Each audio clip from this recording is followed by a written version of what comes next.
غریب چاٹ والے کی قسمت۔ بہت عرصے پہلے کی بات ہے کہ ایک گاؤں میں ایک غریب آدمی لال دین رہا کرتا تھا۔ وہ ایک ڈھابے پر چاٹ بیچا کرتا تھا، مگر اس سے لال دین کے گھر کا گزارا بڑی مشکل سے ہوتا تھا، کیونکہ چاٹ سے اتنی کمائی ہوتی نہیں تھی۔ اس کے دل میں ہمیشہ سے ایک خواہش تھی کہ وہ زیادہ سے زیادہ پیسے کمائے۔ وہ دل ہی دل میں سوچتا تھا کہ کبھی تو اوپر والا اس کے دن پھیر دے گا۔ لال دین کی بیوی پروین ہمیشہ اس سے لڑائی جھگڑا کرتی تھی اس غریبی کی وجہ سے۔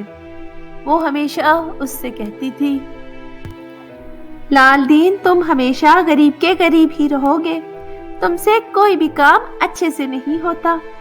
جب سے ہماری شادی ہوئی ہے میں اسی غریبی میں تمہارے ساتھ زندگی گزار رہی ہوں۔ تمہاری یہ خراب چاٹ کوئی پسند نہیں کرتا، کیونکہ یہ تو بالکل بد ذائقہ ہوتی ہے، اور تمہیں تو چاٹ اچھے سے بنانی ہی نہیں آتی۔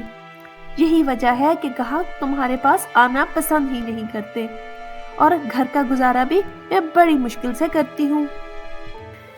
لال دین اس کی یہ باتیں روز سنتا۔ آج لال دین اس کی باتیں سن کر سوچتا ہے کہ کیا گاہک اس سے کبھی خوش نہیں ہو سکتے، لیکن اسے ہمیشہ سے اپنے اوپر یقین تھا کہ وہ پورے دل کے ساتھ چاٹ تیار کرتا ہے اور اسے مزیدار بنانے کی کوشش کرتا ہے۔ لیکن اگر اس کی یہ چاٹ کسی کو پسند نہیں آتی تو اس میں اس کا کیا قصور ہے؟ وہ سوچتا تھا کہ ایک دن ایسا ضرور آئے گا جب اس کے ڈھابے پر بھی گاہکوں کا بہت رش ہوگا اور سب کو اس کی چاٹ بہت پسند آئے گی۔ بہت دن گزر جاتے ہیں۔ آج بھی لال دین اپنے ڈھابے پر پہنچ کر چاٹ تیار کرنے لگ گیا۔ وہ اپنے ڈھابے کی صفائی کا بہت خیال رکھتا تھا۔ اس نے چاٹ کو بہت اچھے سے تیار کیا اور گاہکوں کا انتظار کرنے لگا۔ لیکن ہمیشہ کی طرح آج بھی وہی ہوا۔ دوپہر تک صرف 2-3 لوگ ہی اس کے پاس اس کی چاٹ کھانے کے لیے آئے۔ وہ یہ سب دیکھ کر بہت پریشان ہوا۔ اسے لگا کہ اس نے آج بھی چاٹ کو اچھے سے تیار نہیں کیا۔ یہی وجہ ہے کہ گاہک اس کے پاس نہیں آئے۔ اس کے ڈھابے سے تھوڑا سا آگے فضل بخش کا ٹھیلا تھا۔ وہ بھی ٹھیلے پر چاٹ بیچا کرتا تھا، اور آج بھی ہمیشہ کی طرح اس کے ٹھیلے پر گاہکوں کا بہت رش تھا، مگر لال دین کے پاس کوئی گاہک نہیں آیا۔ یہ دیکھ کر لال دین بہت پریشان ہو گیا۔ شام کو جب لال دین گھر واپس آیا تو اس کی بیوی نے گھر کے سودے کے لیے اس سے پیسے مانگ لیے۔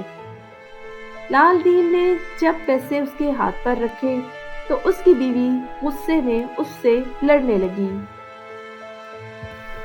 لال دین، میں اتنے پیسوں میں گزارا نہیں کر سکتی، مجھ سے مزید اس غریبی میں تمہارے ساتھ نہیں رہا جا سکتا۔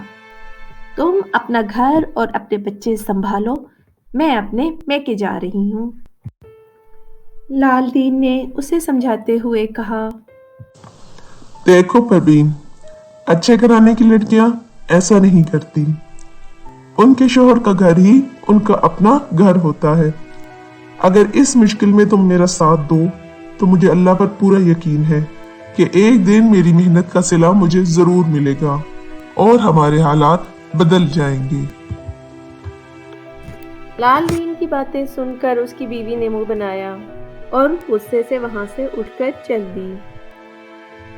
اگلے دن لال دین جب ڈھابے پر پہنچا تو اس نے دیکھا کہ فضل بخش کے ٹھیلے پر گاہکوں کا بہت رش تھا، جو کہ ہمیشہ رہا کرتا تھا۔ گاہک اس کے ٹھیلے کے آس پاس کھڑے تھے۔ یہ دیکھ کر وہ بہت پریشان ہوا اور سوچنے لگا کہ کیا کبھی اس کے ڈھابے پر بھی گاہکوں کا اتنا رش ہوگا۔ اس کی بہت بڑی خواہش تھی کہ وہ بھی اپنے ڈھابے پر ایسے ہی گاہکوں کا رش دیکھے۔ پھر وقت آہستہ آہستہ گزرتا رہا، اور ہر گزرتے دن کے ساتھ ساتھ فضل بخش کے ٹھیلے پر گاہکوں کا رش بھی بڑھتا گیا۔ اب تو لال دین کے پاس 1-2 گاہک ہی آیا کرتے تھے اور اس کا اپنی بیوی کے ساتھ روزانہ جھگڑا ہوا کرتا تھا۔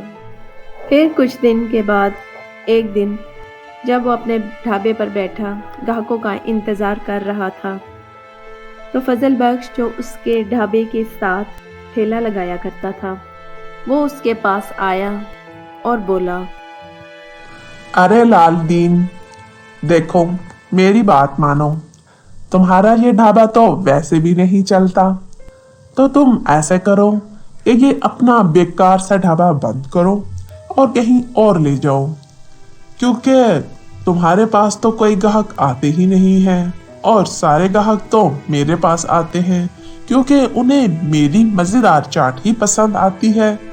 تو تم ایسے کرو کہ اپنا یہ بیکار سا ڈھابا بند کرو اور اس کو کہیں اور لے جاؤ اور کوئی اور کام دھندا ڈھونڈ لو۔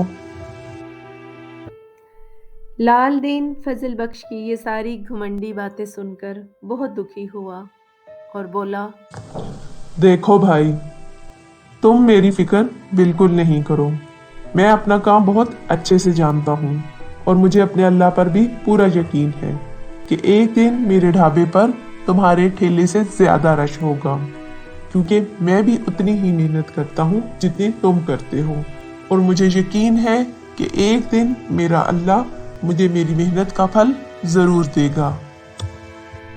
فضل بخش جو کہ بہت زیادہ گھمنڈی تھا اور اسے لگتا تھا کہ گاہک صرف اس کے پاس ہی آ سکتے ہیں، اس نے لال دین کی باتیں سن کر ایک زوردار کہکا لگایا اور بولا، ارے ٹھیک ہے لال دین، تمہارے پاس 2 ہفتے کا وقت ہے، اگر تمہارے ڈھابے پر میرے ٹھیلے سے زیادہ رش ہوا تو میں اپنا ٹھیلا یہاں سے دور کہیں اور لے جاؤں گا، ورنہ کان کھول کر سن لو، میں تمہارے ڈھابے کو یہاں نہیں رہنے دوں گا اور تیرے ڈھابے کو یہاں سے گرا دوں گا۔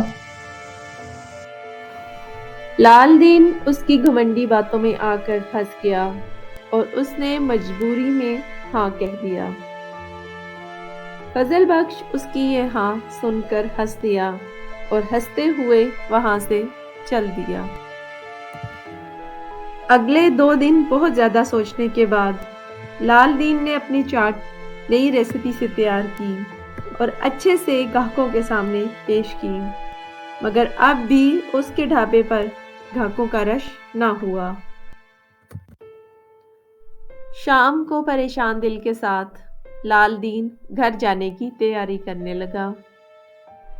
گھر جاتے ہوئے راستے میں وہ سوچنے لگا، آج بھی میری چاٹ گاہکوں کو پسند نہیں آئی اور میری جیب میں بہت ہی کم پیسے ہیں، آج بھی گھر جا کر میری بیوی سے میرا جھگڑا ہو جائے گا اور شاید آج وہ میکے چلی ہی جائے، تو پھر میں کیا کروں گا؟ یہ سب سوچتے ہوئے وہ ایک درخت کے نیچے بیٹھ گیا اور دعا کرنے لگا،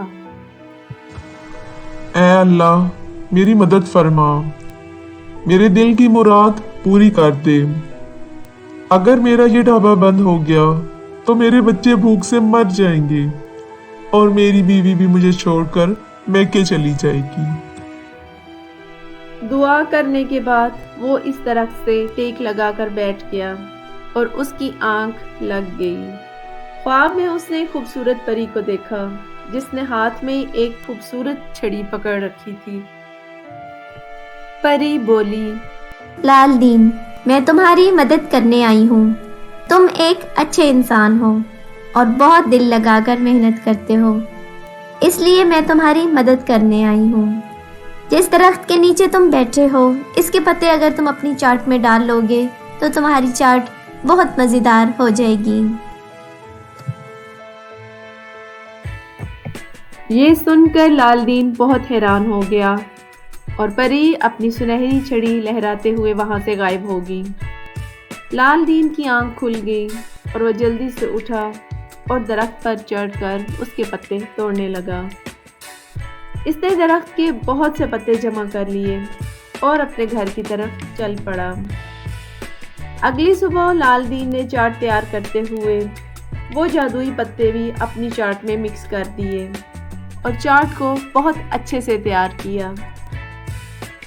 ان جادوئی پتوں کی مدد سے وہ چاٹ بہت زیادہ مزیدار ہو گئی تھی، اس لیے گاہک وہ چاٹ کھانے بار بار اس کے پاس آ رہے تھے۔ اس دن لال دین کے ڈھابے پر بہت زیادہ رش لگا ہوا تھا اور اس کی جیب پیسوں سے بھرنے لگی۔ اتنے زیادہ پیسے دیکھ کر لال دین کی بیوی خوشی سے ناچنے لگی۔ اس رات لال دین اور اس کی بیوی بچوں نے پیٹ بھر کر کھانا کھایا۔ اگلے ہفتے لال دین کے ڈھابے پر گاہکوں کا رش بڑھتا گیا۔ اب اس نے چاٹ بنانے کے لیے 2 ملازم بھی رکھ دیے تھے، مگر گاہک تھے کہ بڑھتے ہی جا رہے تھے اور ساتھ ساتھ لال دین کی کمائی میں بھی اضافہ ہو رہا تھا، اور یوں گھمنڈی فضل بخش کو اس کے گھمنڈ کی سزا مل گئی تھی اور وہ اپنا ٹھیلا لے کر کہیں اور چلا گیا۔ تو دوستو، کیسی لگی آپ کو آج کی یہ کہانی؟ ہمیں کمنٹس میں ضرور بتائیے گا۔ ہماری ویڈیو کو لائک اور چینل کو ضرور سبسکرائب کیجیے گا۔